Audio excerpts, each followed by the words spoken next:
غزوہ بدر کی کہانی۔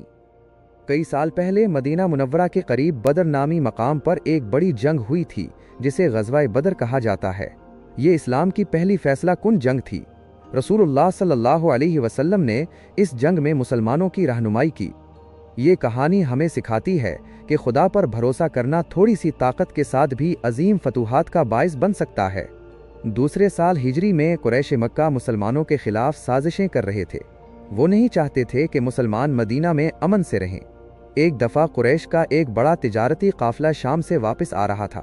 قافلے کا سردار ابو سفیان تھا جو شام سے تجارتی سامان لے کر مکہ واپس آ رہا تھا۔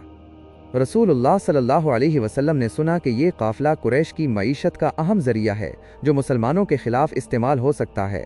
وہ قافلے کو روکنے کے لیے 313 ساتھیوں کے ساتھ روانہ ہوئے، لیکن جب ابو سفیان کو یہ خبر ملی تو اس نے قافلے کا رخ بدل دیا۔ اس نے مکہ میں پیغام بھیجا۔ قریش مکہ انتقام کے جذبے سے بھر گئے۔ انہوں نے تقریباً 1000 سپاہیوں کے ساتھ بدر کی طرف مارچ کیا۔ ان کا سردار ابو جہل تھا جو مسلمانوں کو ختم کرنا چاہتا تھا۔ جب مسلمانوں نے سنا کہ قریش آ رہے ہیں تو وہ فکر مند ہوئے۔ ان کے پاس صرف 313 آدمی تھے اور ان کے پاس ہتھیاروں کی کمی تھی۔ رسول اللہ صلی اللہ علیہ وسلم نے فرمایا، خدا ہمارے ساتھ ہے، اس پر بھروسہ کرو۔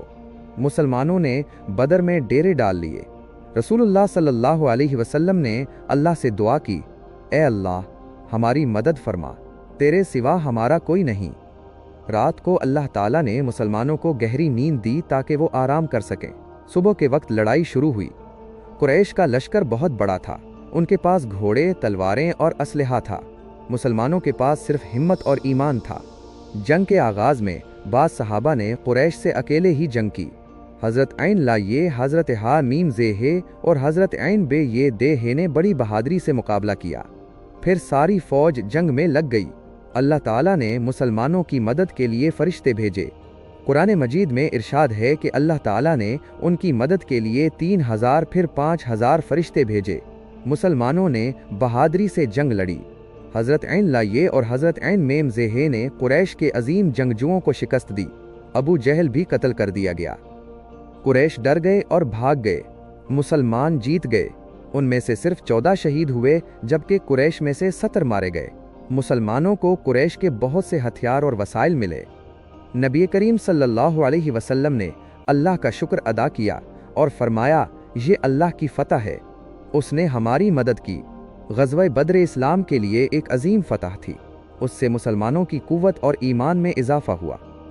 سبق: غزوہ بدر ہمیں سکھاتا ہے کہ اگر ہم اللہ پر بھروسہ کریں تو تھوڑی طاقت بھی عظیم فتح کا ذریعہ بن سکتی ہے۔